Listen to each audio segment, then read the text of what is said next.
Hey guys, Mike here from Old Man Things, and this is another episode of From the Churchillian Study. I've got my pipe lit. Let me just relight it.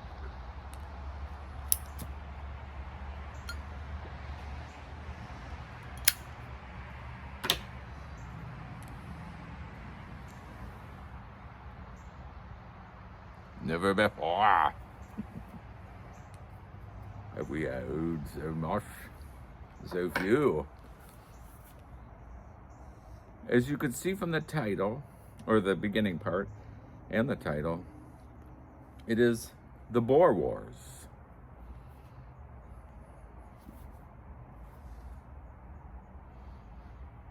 And this is another Easton Press edition. It's all leather bound, gold gilded, and it's a different leather bound because it's brown, and I don't see very often very many Easton Press brown leather, and I'm probably wrong. I know I've been wrong before, but this is really a neat addition. There's again no pictures in it, but there's a lot of maps in here and diagrams and stuff. And you may be saying to yourself, well, Mike, Winston Churchill never wrote a bloody book called The Boer Wars. And you are correct, he didn't. So what they did with this book was, this edition, is they took two of Winston Churchill books about the Boer Wars and they joined them together. The first one is London to Ladysmith. The second one is Ian Hamilton's March, both by Winston Churchill. And I just love these editions. I think they're great. And I'm quite pleased to have it in my collection. So I shall now move on and tell you about the book, The Boer Wars. So tell you first about London to Ladysmith, via Pettori. It was first published in 1900.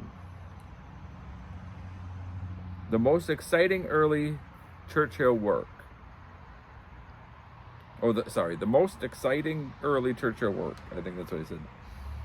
This colorful book sets down Churchill's Boer War experiences, including his escape from the Boers after the armored train attack and his return to British lines.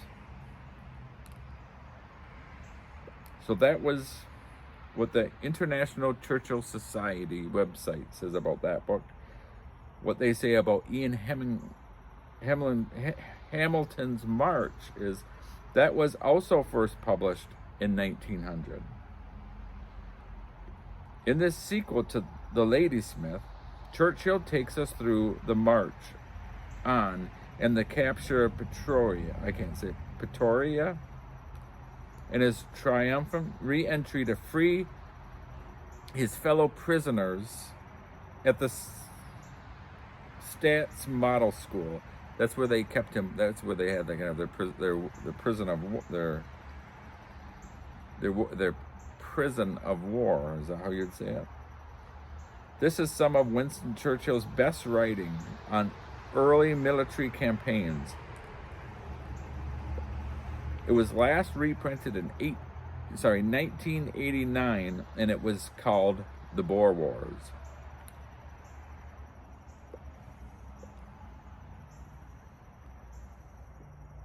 So, let me take you back to Winston Churchill. He's a correspondent now for the newspaper, and he's in Africa, and he's in this armored train, and he's with a bunch of British soldiers. The Boers set up barricade as the train goes around a corner, so the train doesn't see it until it's too late, and it derails a lot of the armored cars where the troops were in. Once that happened, the Boer started to attack Winston Churchill and the British troops. Now the Boer were, I believe it was the South African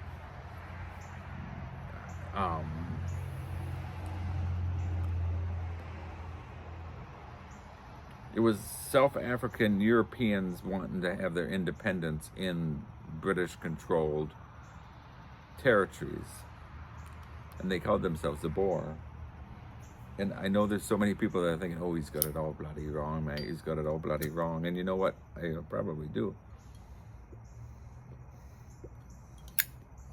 Anyways, Winston Churchill comes up with a plan to unhook the armored cars that are derailed and reverse the engine, and they put all the wounded soldiers inside the engine, and as they get going, a lot of the other guys are under attack that are by foot.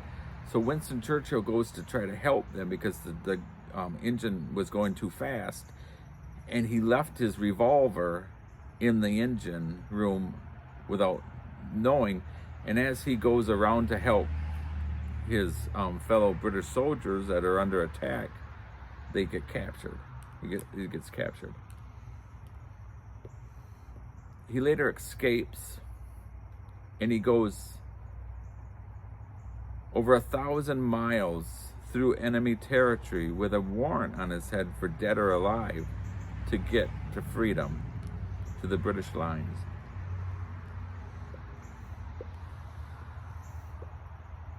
In one of my previous videos, I showed you a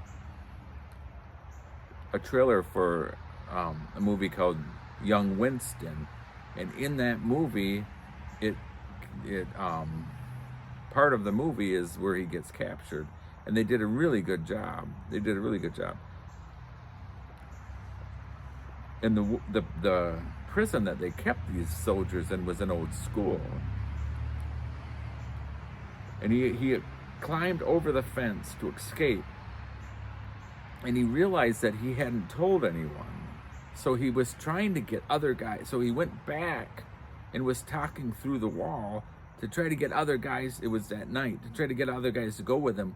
Well, when they kept on hesitating to go, finally Winston's like, no, whatever, and he took off. He spent time. He, by luck, found an old mining camp that was run by English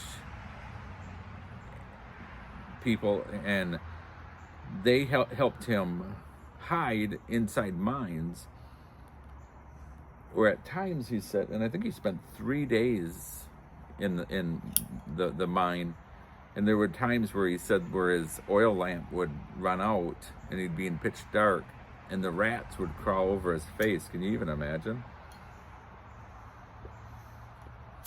They also helped him escape and get back to the British lines, where once he got to the British lines, he went back with the British troops and ended up liberating the prisoner of war camp where his fellow soldiers were, that he was captured with. So it's just so neat. It's something that you would think you would read in a fictional, a fictional character book, as somebody wrote a novel about this guy. You wouldn't think. This is just a sliver of his life. I mean, you got to take your hat off to Winston Churchill. But see, there again, he was driven by his sense of destiny. He was driven by what would his ancestors think of him? What would his father think of him? He was driven by his love for the British Empire and the thought that he was going to die at age 45, so he wanted to accomplish as much as he could. You would have thought once he got back to British lines, he would have went back to England. Instead, no, he got back with those troops and marched back in. It's almost his way of thumbing his nose to them, the more you look into Winston Churchill, the more you admire him, the more you think, man, this guy had guts. And the best thing about Winston Churchill was he just didn't care what other people thought of him.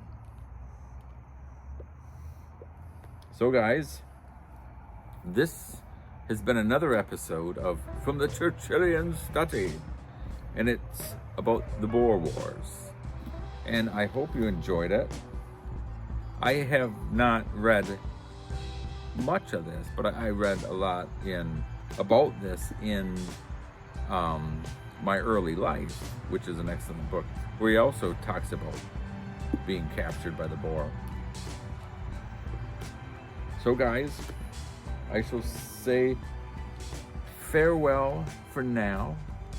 And in the words of Winston Churchill, the order of the day, KBO, keep buggering on. Till next episode. Thanks for watching. Cheers.